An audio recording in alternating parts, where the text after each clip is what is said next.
नमस्कार दोस्तों, स्वागत है आप सभी का कहानी संसार में। कहानी संसार में आज प्रस्तुत है कथा सम्राट मुंशी प्रेमचंद की लिखी कहानी, जिसका शीर्षक है शांति। स्वर्गीय देवनाथ मेरे अभिन्न मित्रों में थे। आज भी जब उनकी याद आती है तो वह रंगरेलियां आंखों में फिर जाती हैं और कहीं एकांत में जाकर जरा देर रो लेता हूँ। हमारे और उनके बीच में 200-250 मील का अंतर था। मैं लखनऊ में था, वह दिल्ली में, लेकिन ऐसा शायद ही कोई महीना जाता हो कि हम आपस में न मिल पाते हों। वो स्वच्छंद प्रकृति के विनोद प्रिय, सहृदय, उदार और मित्रों पर प्राण देने वाले आदमी थे, जिन्होंने अपने और पराये में कभी भेद नहीं किया। संसार क्या है और यहाँ लौकिक व्यवहार का कैसा निर्वाह होता है, यह उस व्यक्ति ने कभी न जानने की चेष्टा की। उनके जीवन में ऐसे कई अवसर आए जब उन्हें आगे के लिए होशियार हो जाना चाहिए था। मित्रों ने उनकी निष्पक्षता से अनुचित लाभ उठाया और कई बार उन्हें लज्जित भी होना पड़ा, लेकिन उस भले आदमी ने जीवन से कोई सबक न लेने की कसम खा ली थी। उनके व्यवहार ज्यों के त्यों रहे, जैसे भोलानाथ जिए वैसे ही भोलानाथ मरे। जिस दुनिया में वह रहते थे वह निराली दुनिया थी, जिसमें संदेह, चालाकी और कपट के लिए स्थान न था। सब अपने थे, कोई गैर न था।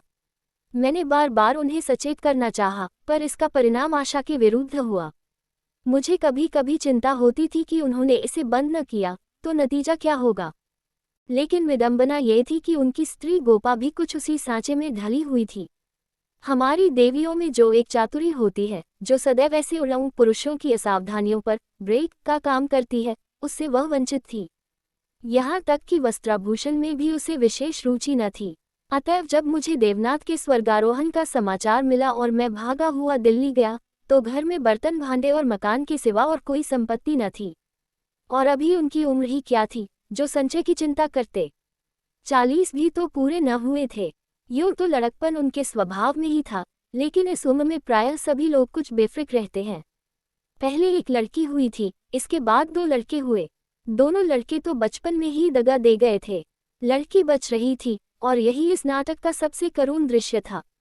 जिस तरह का इनका जीवन था उसको देखते इस छोटे से परिवार के लिए 200 रुपये महीने की जरूरत थी।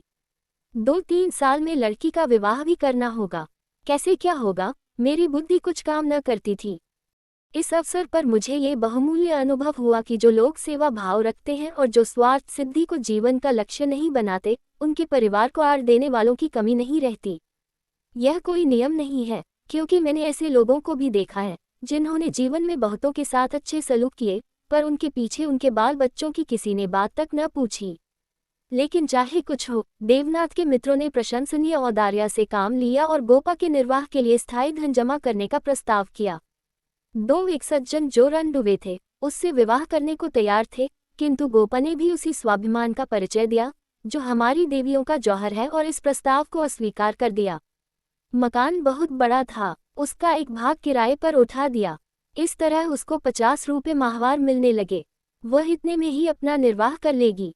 जो कुछ खर्च था वह सुन्नी की जात से था। गोपा के लिए तो जीवन में अब कोई अनुराग ही न था।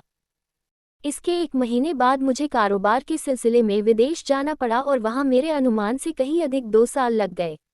गोपा के पत्र बराबर जाते रहते थे, जिससे मालूम होता था वे आराम से हैं, कोई चिंता की बात नहीं है।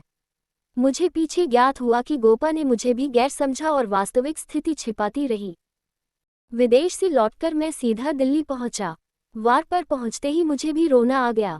मृत्यु की प्रतिध्वनि सी छाई हुई थी। जिस कमरे में मित्रों के जमघट रहते थे उनके द्वार बंद थे, मकइयों ने चारों ओर जाले तान रखे थे। देवनाथ के साथ वह श्री लुप्त हो गई थी। पहली नज़र में मुझे तो ऐसा भ्रम हुआ कि देवनाथ वार पर खड़े मेरी ओर देखकर मुस्कुरा रहे हैं। मैं मिथ्यावादी नहीं हूँ और आत्मा की दैहिकता में मुझे संदेह है, लेकिन उस वक्त एक बार मैं चौंक जरूर पड़ा। हृदय में एक कंपन सा उठा, लेकिन दूसरी नज़र में प्रतिमा मिट चुकी थी। वार खुला। गोपा के सिवा खोलने वाला ही कौन था। मैंने उसे देखकर दिल थाम लिया।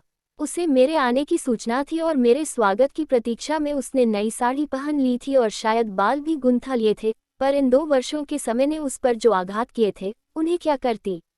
नारियों के जीवन में यह वह अवस्था है जब रूप लावण्य अपने पूरे विकास पर होता है, जब उसमें अल्हड़पन, चंचलता और अभिमान की जगह आकर्षण, माधुर्य और रसिकता आ जाती है।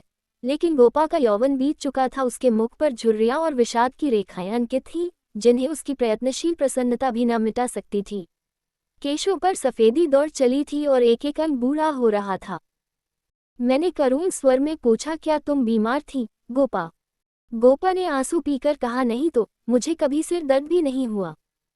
तो तुम्हारी यह क्या दशा है? बिल्कुल बूढ़ी हो गई हो। तो जवानी लेकर करना ही क्या है?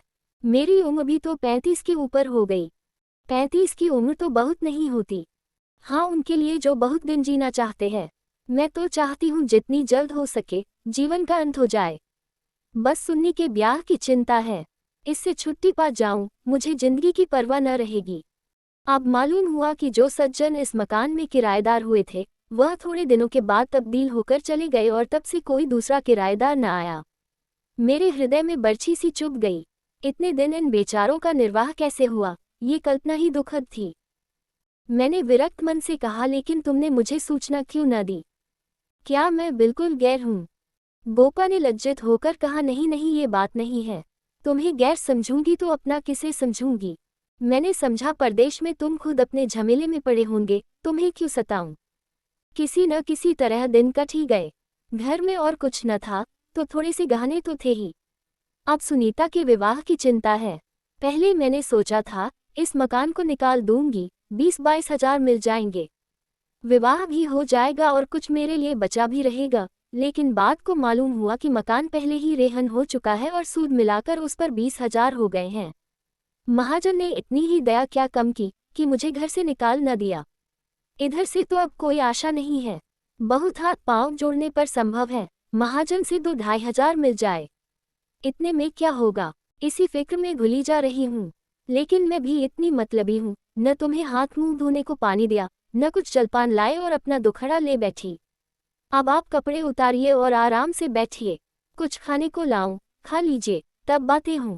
घर पर तो सब कुशल है। मैंने कहा, मैं तो सीधे बंबई से यहाँ आ रहा हूँ, घर कहाँ गया? गोपा ने मुझे तिरस्कार भरी आंखों से देखा, पर उस तिरस्कार की आड़ में घनिष्ठ आत्मीयता बैठी झांक रही थी। मुझे ऐसा जान पड़ा उसके मुख की झुर्रियां मिट गई हैं। पीछे मुख पर हल्की सी लाली दौड़ गई। उसने कहा, इसका फल ये होगा कि तुम्हारी देवी जी तुम्हें कभी यहाँ न आने देंगी। मैं किसी का गुलाम नहीं हूँ। किसी को अपना गुलाम बनाने के लिए पहले खुद भी उसका गुलाम बनना पड़ता है। शीतकाल की संध्या देखते ही देखते दीपक जलाने लगी। सुन्नी लालटेन लेकर कमरे में आई। 2 साल पहले की अबोध और कृष्णनु बालिका रूपवती युवती हो गई थी, जिसकी हर एक चितवन, हर एक बात उसकी गौरवशील प्रकृति का पता दे रही थी। जिसे मैं गोद में उठाकर प्यार करता था, उसकी तरफ आज आंखें न उठा सका और वह जो मेरे गले से लिपटकर प्रसन्न होती थी, आज मेरे सामने खड़ी भी न रह सकी। जैसे मुझसे कोई वस्तु छिपाना चाहती है और जैसे मैं उस वस्तु को छिपाने का अवसर दे रहा हूँ। मैंने पूछा, अब तुम किस दर्जे में पहुंची सुन्नी? उसने सिर झुकाए हुए जवाब दिया, 10वें में हूँ। घर का भी कुछ काम काज करती हो? अम्मा जब करने भी दें। गोपा बोली, मैं नहीं करने देती या खुद किसी काम के नगीच नहीं जाती। सुन्नी मुंह फेरकर हंसती हुई चली गई। माँ की दुलारी लड़की थी। जिस दिन वह गृहस्थी का काम करती उस दिन शायद गोपा रो रोकर आंखें फोड़ लेती। वह खुद लड़की को कोई काम न करने देती थी, मगर सबसे शिकायत करती थी कि वह कोई काम नहीं करती। ये शिकायत भी उसके प्यार का ही एक करिश्मा था। हमारी मर्यादा हमारे बाद भी जीवित रहती है। मैं भोजन करके लेटा तो गोपा ने फिर सुन्नी के विवाह की तैयारियों की चर्चा छेड़ दी। इसके सिवा उसके पास और बात ही क्या थी? लड़के तो बहुत मिलते हैं, लेकिन कुछ हैसियत भी तो हो। लड़की को यह सोचने का अवसर क्यों मिले कि दादा होते तो शायद मेरे लिए इससे अच्छा घर वर ढूंढते। फिर गोपा ने डरते डरते लाला मदारीलाल के लड़के का जिक्र किया। मैंने चकित होकर उसकी तरफ देखा। मदारीलाल पहले इंजीनियर थे, अब पेंशन पाते थे। लाखों रुपया जमा कर लिए थे, पर अब तक उनके लोभ की भूख न बुझी थी। गोपा ने घर भी वह छांटा जहां उसकी रसाई कठिन थी। मैंने आपत्ति की, मदारीलाल तो बड़ा दुर्जन मनुष्य है। गोपा ने दांतों तले जीभ दबाकर कहा, अरे नहीं भैया, तुमने उन्हें पहचाना न होगा। मेरे ऊपर बड़े दयालु हैं, कभी कभी आकर कुशल समाचार पूछ जाते हैं। लड़का ऐसा होनहार है कि मैं तुमसे क्या कहूँ। फिर उनके यहाँ कमी किस बात की है? ये ठीक है कि पहले वह खूब रिश्वत लेते थे, लेकिन यहाँ धर्मात्मा कौन है? कौन अवसर पाकर छोड़ देता है? मदारीलाल ने तो यहाँ तक कह दिया कि वह मुझसे दहेज नहीं चाहते, केवल कन्या चाहते हैं। सुन्नी उनके मन में बैठ गई है। मुझे गोपा की सरलता पर दया आई, लेकिन मैंने सोचा क्यों इसके मन में किसी के प्रति अविश्वास उत्पन्न करूं। संभव है मदारीलाल वह न रहे हों, चित्त की भावनाएं बदलती भी रहती हैं। मैंने अब सहमत होकर कहा, मगर ये तो सोचो, उनमें और तुम में कितना अंतर है। शायद अपना सर्वस्व अर्पण करके भी उनका मुंह सीधा न कर सको। लेकिन गोपा के मन में बात जम गई थी। सुन्नी को वह ऐसे घर में चाहती थी जहां वह रानी बनकर रहे। दूसरे दिन प्रातःकाल मैं मदारीलाल के पास गया और उनसे मेरी जो बातचीत हुई उसने मुझे मुग्ध कर दिया। किसी समय वह लोभी रहे होंगे, इस समय तो मैंने उन्हें बहुत ही सहृदय, उदार और विनयशील पाया। बोले, भाई साहब, मैं देवनाथ जी से परिचित हूँ। आदमियों में रतन थे, उनकी लड़की मेरे घर आए, यह मेरा सौभाग्य है। आप उनकी माँ से कह दें, मदारीलाल उनसे किसी चीज की इच्छा नहीं रखता। ईश्वर का दिया हुआ मेरे घर में सब कुछ है, मैं उन्हें जेरबार नहीं करना चाहता। मेरे दिल का बोझ उतर गया। हम सुनी सुनाई बातों से दूसरों के संबंध में कैसी मिथ्या धारणा कर लिया करते हैं, इसका बड़ा शुभ अनुभव हुआ। मैंने आकर गोपा को बधाई दी। ये निश्चय हुआ कि गर्मियों में विवाह कर दिया जाए। ये 4 महीने गोपा ने विवाह की तैयारियों में काटे। मैं महीने में एक बार अवश्य उससे मिल आता था, पर हर बार खिन्न होकर लौटता। गोपा ने अपनी कुल मर्यादा का न जाने कितना महान आदर्श अपने सामने रख लिया था। पगली इस भ्रम में पड़ी हुई थी कि उसका उत्साह नगर में अपनी यादगार छोड़ जाएगा। यह न जानती थी कि यहाँ ऐसे तमाशे रोज होते हैं और आए दिन भुला दिए जाते हैं। शायद वह संसार से यह श्रेय लेना चाहती थी कि इस गई बीती दशा में भी लुटा हुआ हाथी 9 लाख का है। पग पग पर उसे देवनाथ की याद आती। वह होते तो ये काम यूं न होता, यूं होता, और तब रोती। मदारीलाल सज्जन है, ये सत्य है, लेकिन गोपा का अपनी कन्या के प्रति भी कुछ धर्म है। कौन उसके 10-5 लड़कियां बैठी हुई हैं, वह तो दिल खोलकर अरमान निकालेगी। सुन्नी के लिए उसने जितने गहने और जोड़े बनवाए थे, उन्हें देखकर मुझे आश्चर्य होता था। जब देखो कुछ न कुछ सी रही है, कभी सुनारों की दुकान पर बैठी हुई है, कभी मेहमानों के आदर सत्कार का आयोजन कर रही है। मोहल्ले में ऐसा बिरला ही कोई संपन्न मनुष्य होगा जिससे उसने कुछ कर्ज न लिया हो। वह इसे कर्ज समझती थी, पर देने वाले दान समझकर देते थे।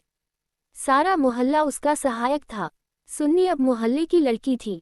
गोपा की इज्जत सबकी इज्जत है और गोपा के लिए तो नींद और आराम हराम था। दर्द से सिर फटा जा रहा है। आधी रात हो गई मगर वह बैठी कुछ न कुछ सी रही है, या इस कोठी का ध्यान उस कोठी कर रही है। कितनी वात्सल्य से भरी आकांक्षा थी, जो कि देखने वालों में श्रद्धा उत्पन्न कर देती थी। अकेली औरत और वह भी आधी जान की, क्या क्या करे। जो काम दूसरों पर छोड़ देती है उसी में कुछ न कुछ कसर रह जाती है, पर उसकी हिम्मत है कि किसी तरह हार नहीं मानती। पिछली बार उसकी दशा देखकर मुझसे रहा न गया। बोला, गोपा देवी, अगर मरना ही चाहती हो तो विवाह हो जाने के बाद मरो। मुझे भय है कि तुम उसके पहले ही न चल दो। गोपा का मुरझाया हुआ मुख प्रमुदित हो उठा। बोली, उसकी चिंता न करो भैया, विधवा की आयु बहुत लंबी होती है। तुमने सुना नहीं, राड मरे न खंडहर ढहे। लेकिन मेरी कामना यही है कि सुन्नी का ठिकाना लगाकर मैं भी चल दूं।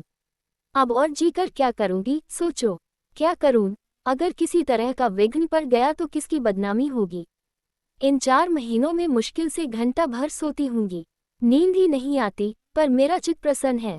मैं मरूं या जीऊं, मुझे ये संतोष तो होगा कि सुन्नी के लिए उसका बाप जो कर सकता था वह मैंने कर दिया। मदारीलाल ने अपनी सज्जनता दिखाई, तो मुझे भी तो अपनी नाक रखनी है। एक देवी ने आकर कहा, बहन, जरा चलकर देख लो, चाशनी ठीक हो गई है या नहीं। गोपा उसके साथ चाशनी की परीक्षा करने गई और एक क्षण के बाद आकर बोली, जी चाहता है सिर पीट लूं। तुमसे जरा बात करने लगी, उधर चाशनी इतनी कड़ी हो गई कि लड्डू दांतों से लड़ेंगे। किससे क्या कहूं? मैंने चिढ़कर कहा, तुम व्यर्थ का झंझट कर रही हो। क्यों नहीं किसी हलवाई को बुलाकर मिठाइयों का ठेका दे देती। फिर तुम्हारे यहाँ मेहमान ही कितने आवेंगे जिनके लिए ये तुमार बांध रही हो। 10-5 की मिठाई उनके लिए बहुत होगी। गोपा ने व्यथित नेत्रों से मेरी ओर देखा। मेरी यह आलोचना उसे बुरी लगी। इन दिनों उसे बात बात पर क्रोध आ जाता था। बोली, भैया, तुम ये बातें न समझोगे। तुम्हें न माँ बनने का अवसर मिला, न पत्नी बनने का। सुन्नी के पिता का कितना नाम था, कितने आदमी उनके दम से जीते थे, क्या ये तुम नहीं जानते, वो पगड़ी मेरे ही सिर तो बंधी है। तुम्हें विश्वास न आएगा नास्तिक जो ठहरे, पर मैं तो उन्हें सदैव अपने अंदर बैठा पाती हूँ। जो कुछ कर रहे हैं वह कर रहे हैं। मैं मंदबुद्धि स्त्री भला अकेली क्या कर देती। वही मेरे सहायक है, वही मेरे प्रकाश हैं। ये समझ लो कि ये देह मेरी है, पर इसके अंदर जो आत्मा है वह उनकी है। जो कुछ हो रहा है उनके पुण्य आदेश से हो रहा है। तुम उनके मित्र हो। तुमने अपने सैकड़ों रुपए खर्च किए और इतना हैरान हो रहे हो। मैं तो उनकी सहगामिनी हूँ, लोक में भी परलोक में भी। मैं अपना सा मुंह लेकर रह गया। जून में विवाह हो गया। गोपा ने बहुत कुछ दिया और अपनी हैसियत से बहुत ज्यादा दिया, लेकिन फिर भी उसे संतोष न हुआ। आज सुन्नी के पिता होते तो न जाने क्या करते। बराबर रोती रही। जाड़ों में मैं फिर दिल्ली गया। मैंने समझा कि अब गोपा सुखी होगी। लड़की का घर और वर दोनों आदर्श हैं। गोपा को इसके सिवा और क्या चाहिए, लेकिन सुख उसके भाग्य में ही न था। अभी कपड़े भी न उतारने पाया था कि उसने अपना दुखड़ा शुरू कर दिया। भैया, घर वार सब अच्छा है, सास ससुर भी अच्छे हैं, लेकिन जमाई निकम्मा निकला। सुन्नी बेचारी रो रोकर दिन काट रही है। तुम उसे देखो तो पहचान न सको, उसकी परछाई मात्र रह गई है। अभी कई दिन हुए आई हुई थी, उसकी दशा देखकर छाती फटती थी। जैसे जीवन में अपना पथ खो बैठी हो। न तन बदन की सुध है, न कपड़े लते की। मेरी सुन्नी की दुर्गत होगी, ये तो स्वप्न में भी न सोचा था। बिल्कुल गुमसुम हो गई है। कितना पूछा बेटी तुमसे, वह क्यों नहीं बोलता, किस बात पर नाराज है, लेकिन कुछ जवाब ही नहीं देती। बस आंखों से आंसू बहते हैं। मेरी सुन्नी कुएं में गिर गई। मैंने कहा तुमने उसके घर वालों से पता नहीं लगाया। लगाया क्यों नहीं भैया, सब हाल मालूम हो गया। लौंडा चाहता है मैं चाहे जिस राह जाऊं, सुन्नी मेरी पूजा करती रहे। सुन्नी भला इसे क्यों सहने लगी। उसे तो तुम जानते हो कितनी अभिमानी है। वह उन स्त्रियों में नहीं है जो पति को देवता समझती है और उसका दुर्व्यवहार सहती रहती है। उसने सदैव दुलार और प्यार पाया है। बाप भी उस पर जान देता था। मैं आंख की पुतली समझती थी। पति मिला छैला, जो आधी आधी रात तक मारा मारा फिरता है। दोनों में क्या बात हुई यह कौन जान सकता है, लेकिन दोनों में कोई गांठ पड़ गई है। न सुन्नी की परवाह करता है, न सुन्नी उसकी परवाह करती है, मगर वह तो अपने रंग में मस्त है। सुन्नी प्राण दिए देती है। उसके लिए सुन्नी की जगह मुन्नी है, सुन्नी के लिए उसकी उपेक्षा है और रुदन है। मैंने कहा लेकिन तुमने सुन्नी को समझाया नहीं। उस लौंडे का क्या बिगड़ेगा, इसकी तो जिंदगी खराब हो जाएगी। गोपा की आंखों में आंसू भर आए। बोली भैया किस दिल से समझाऊं। सुन्नी को देखकर तो मेरी छाती फटने लगती है। बस यही जी चाहता है कि इसे अपने कलेजे में ऐसे रख लूं कि इसे कोई कड़ी आंख से देख भी न सके। सुन्नी फूहड़ होती, कटुभाषिणी होती, आरा मतलब होती तो समझाती भी। क्या ये समझाऊं कि तेरा पति गली गली मुंह काला करता फिरे, फिर भी तू उसकी पूजा किया कर। मैं तो खुद यह अपमान न सह सकती। स्त्री पुरुष में विवाह की पहली शर्त यह है कि दोनों 16 आने एक दूसरे के हो जाएं। ऐसे पुरुष तो कम हैं जो स्त्री को जौ भर विचलित होते देखकर शांत रह सके, पर ऐसी स्त्रियां बहुत हैं जो पति को स्वच्छंद समझती हैं। सुन्नी उन स्त्रियों में नहीं है। वह अगर आत्मसमर्पण करती है तो आत्मसमर्पण चाहती भी है, और यदि पति में यह बात न हुई तो वह उससे कोई संपर्क न रखेगी, चाहे उसका सारा जीवन रोते कट जाए। ये कहकर गोपा भीतर गई और एक सिंगारदान लाकर उसके अंदर के आभूषण दिखाती हुई बोली सुन्नी इसे अब की यही छोड़ गई। इसीलिए आई थी। ये वे गहने हैं जो मैंने न जाने कितना कष्ट सहकर बनवाए थे। इसके पीछे महीनों मारी मारी फिरी थी। यूं कहो कि भीख मांगकर जमा किए थे। सुन्नी अब इनकी ओर आंख उठाकर भी नहीं देखती। पहने तो किसके लिए, सिंगार करे तो किस पर। 5 संदूक कपड़ों के दिए थे। कपड़े सीते सीते मेरी आंखें फूट गई। ये सब कपड़े उठाती लाई। इन चीजों से उसे घृणा हो गई है। बस कलाई में 2 चूड़ियां और एक उजली साड़ी, यही उसका सिंगार है। मैंने गोपा को सांत्वना दी मैं जाकर केदारनाथ से मिलूंगा, देखूं तो वह किस रंग ढंग का आदमी है। गोपा ने हाथ जोड़कर कहा नहीं, भूलकर भी न जाना, सुन्नी सुनेगी तो प्राण ही दे देगी। अभिमान की पुतली ही समझो उसे, रस्सी समझ लो जिसके जल जाने पर भी बल नहीं जाते। जिन पैरों से उसे ठुकरा दिया है उन्हें वह कभी न सहलाएगी। उसे अपना बनाकर कोई चाहे तो लौड़ी बना ले, लेकिन शासन तो उसने मेरा न सहा, दूसरों का क्या सहेगी।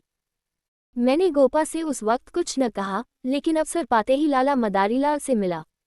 मैं रहस्य का पता लगाना चाहता था। संयोग से पिता और पुत्र दोनों ही एक जगह पर मिल गए। मुझे देखते ही केदार ने इस तरह झुककर मेरे चरण छुए कि मैं उसकी शालीनता पर मुग्ध हो गया।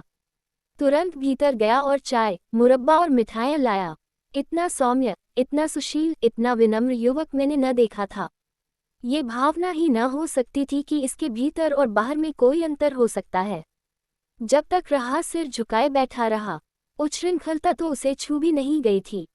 जब केदार टेनिस खेलने गया तो मैंने मदारीलाल से कहा, केदार बाबू तो बहुत सच्चरित्र जान पड़ते हैं, फिर स्त्री पुरुष में इतना मनोमालिन्य क्यों हो गया है?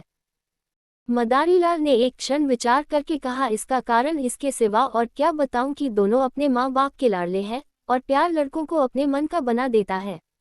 मेरा सारा जीवन संघर्ष में कटा, अब जाकर जरा शांति मिली है।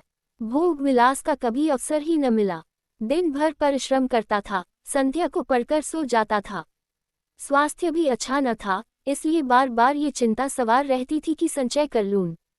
ऐसा न हो कि मेरे पीछे बाल बच्चे भीख मांगते फिरे। नतीजा ये हुआ कि इन महाशय को मुफ्त का धन मिला। सनक सवार हो गई, शराब उड़ने लगी, फिर ड्रामा खेलने का शौक हुआ। धन की कमी थी ही नहीं, उस पर माँ बाप के अकेले बेटे। उनकी प्रसन्नता ही हमारे जीवन का स्वर्ग थी। पढ़ना लिखना तो दूर रहा, विलास की इच्छा बढ़ती गई। रंग और गहरा हुआ, अपने जीवन का ड्रामा खेलने लगे। मैंने ये रंग देखा तो मुझे चिंता हुई। सोचा, ब्याह कर दूं, ठीक हो जाएगा।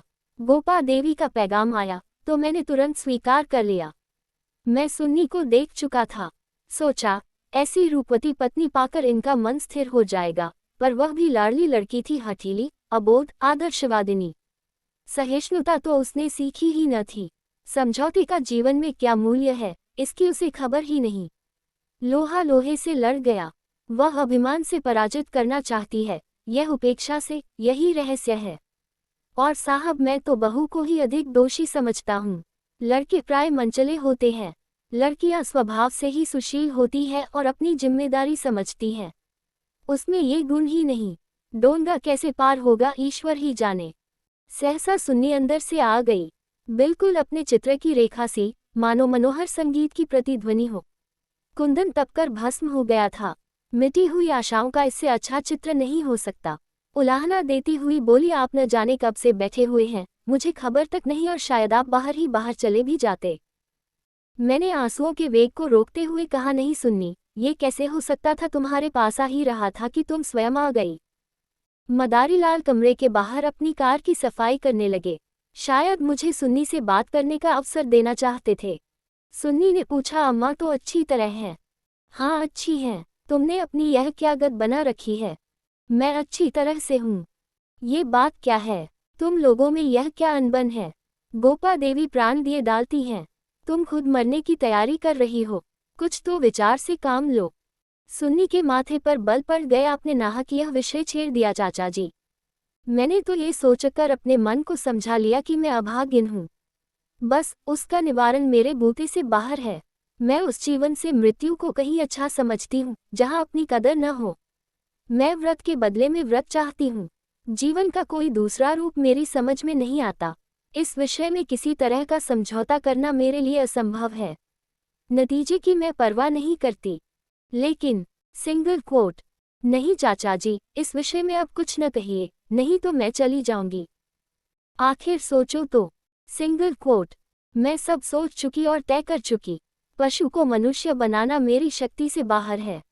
इसके बाद मेरे लिए अपना मुंह बंद करने के सिवा और क्या रह गया था? मई का महीना था। मैं मंसूरी गया हुआ था कि गोपा का तार पहुंचा, तुरंत आओ, जरूरी काम है। मैं घबरा तो गया, लेकिन इतना निश्चित था कि कोई दुर्घटना नहीं हुई है। दूसरे दिन दिल्ली जा पहुंचा। गोपा मेरे सामने आकर खड़ी हो गई, निस्पंद, मूक, निष्प्राण, जैसे तपेदिक की रोगी हो। मैंने पूछा, कुशल तो है? मैं तो घबरा उठा। उसने बुझी हुई आंखों से देखा और बोली, सच? सुन्नी तो कुशल से है। हाँ, अच्छी तरह है। और केदारनाथ? सिंगल कोट, वह भी अच्छी तरह है। तो फिर माजरा क्या है? सिंगल कोट, कुछ तो नहीं। तुमने तार दिया और कहती हो कुछ तो नहीं। सिंगल कोट, दिल घबरा रहा था, इससे तुम्हें बुला लिया। सुन्नी को किसी तरह समझाकर यहाँ लाना है। मैं तो सब कुछ करके हार गई। क्या इधर कोई नई बात हो गई? नई तो नहीं है, लेकिन एक तरह में नई ही समझो। केदार एक एक्ट्रेस के साथ कहीं भाग गया। 1 सप्ताह से उसका कहीं पता नहीं है। सुन्नी से कह गया है जब तक तुम रहोगी घर में नहीं आऊंगा। सारा घर सुन्नी का शत्रु हो रहा है, लेकिन वह वहां से टलने का नाम नहीं लेता। सुना है केदार अपने बाप के दस्तखत बनाकर कई हजार रुपए बैंक से ले गया है। तुम सुन्नी से मिली थी? Single quote. हाँ, 3 दिन से बराबर जा रही हूँ। वह नहीं आना चाहती तो रहने क्यों नहीं देती? वहां घुट घुट कर मर जाएगी। मैं उन्हीं पैरों लाला मदारीलाल के घर चला। हालांकि मैं जानता था कि सुन्नी किसी तरह न आएगी, मगर वहां पहुंचा तो देखा कुहराम मचा हुआ है। मेरा कलेजा धक से रह गया। वहां तो अर्थी सज रही थी। मोहल्ले के सैकड़ों आदमी जमा थे। घर में से हाय हाय की क्रंदन ध्वनि आ रही थी। ये सुन्नी का शव था। मदारीलाल मुझे देखते ही मुझसे उन्मत्त की भांति लिपट गए और बोले, भाई साहब, मैं तो लुट गया। लड़का भी गया, बहू भी गई, जिंदगी ही गारत हो गई। मालूम हुआ कि जब से केदार गायब हो गया था, सुन्नी और भी ज्यादा उदास रहने लगी थी। उसने उसी दिन अपनी चूड़ियां तोड़ डाली थी और मान का सिंदूर पोंछ डाला था। सास ने जब आपत्ति की तो उनको अपशब्द कहे। मदारीलाल ने समझाना चाहा तो उन्हें भी जली कटी सुनाई। ऐसा अनुमान होता था उन्माद हो गया है। लोगों ने उससे बोलना छोड़ दिया था। आज प्रातःकाल यमुना स्नान करने गई। अंधेरा था, सारा घर सो रहा था, किसी को नहीं जगाया। जब दिन चढ़ गया और बहू घर में न मिली तो उसकी तलाश होने लगी। दोपहर को पता लगा कि यमुना गई है। लोग उधर भागे, वहां उसकी लाश मिली। पुलिस आई, शव की परीक्षा हुई। अब जाकर शव मिला है। मैं कलेजा थामकर बैठ गया। हाय, अभी थोड़े दिन पहले जो सुंदरी पालकी पर सवार होकर आई थी, आज वह 4 के कंधे पर जा रही है। मैं अर्थी के साथ हो लिया और वहां से लौटा तो रात के 10 बज गए थे। मेरे पांव कांप रहे थे। मालूम नहीं ये खबर पाकर गोपा की क्या दशा होगी। प्राणांत न हो जाए, मुझे यही भय हो रहा था। सुन्नी उसकी प्राण थी, उसकी जीवन का केंद्र थी। उस दुखिया के यान में यही पौधा बच रहा था। उसे वह हृदय रक्त से सींच कर पाल रही थी। उसके वसंत का सुनहरा स्वप्न ही उसका जीवन था। उसमें कोपलें निकलेंगी, फूल खिलेंगे, फल लगेंगे, चिड़िया उसकी डाली पर बैठकर अपने सुहाने राग गावेंगी। किंतु आज निष्ठुर नियति ने उस जीवन सूत्र को उखाड़कर फेंक दिया और अब उसके जीवन का कोई आधार न था। वह बिंदु ही मिट गया था जिस पर जीवन की सारी रेखाएं आकर एकत्र हो जाती थीं। दिल को दोनों हाथों से थामे मैंने जंजीर खटखटाई। गोपा एक लालटेन लिए निकली। मैंने गोपा के मुख पर एक नए आनंद की झलक देखी। मेरी शोक मुद्रा देखकर उसने मातृवत प्रेम से मेरा हाथ पकड़ लिया और बोली, आज तो तुम्हारा सारा दिन रोते ही कटा। अर्थी के साथ बहुत से आदमी रहे होंगे। मेरे जी में भी आया कि चलकर सुन्नी के अंतिम दर्शन कर लूं। लेकिन मैंने सोचा, जब सुन्नी ही न रही तो उसकी लाश में क्या रखा है। न गई। मैं विस्मय से गोपा का मुंह देखने लगा तो इसे ये शोक समाचार मिल चुका है, फिर भी ये शांति और अविचल धैर्य। बोला, अच्छा किया, न गई, रोना ही तो था।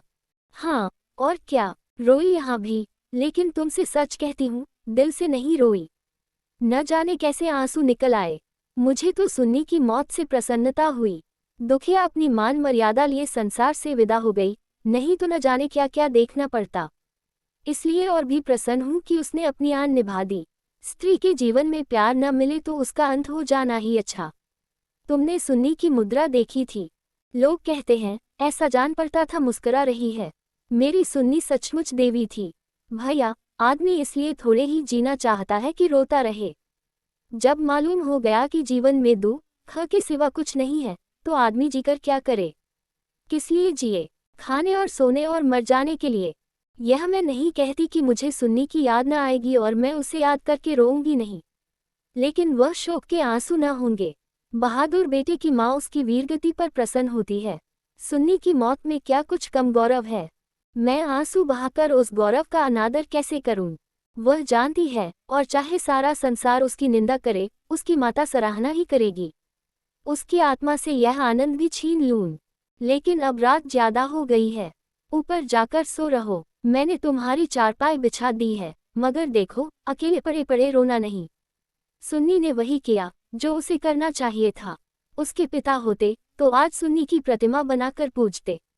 मैं ऊपर जाकर लेटा तो मेरे दिल का बोझ बहुत हल्का हो गया था, किंतु रह रहकर यह संदेह हो जाता था कि गोपा की यह शांति उसकी अपार व्यथा का ही रूप तो नहीं है। दोस्तों, ये थी आज की कहानी। कहानी आपको कैसी लगी हमें कमेंट बॉक्स में जरूर बताइएगा।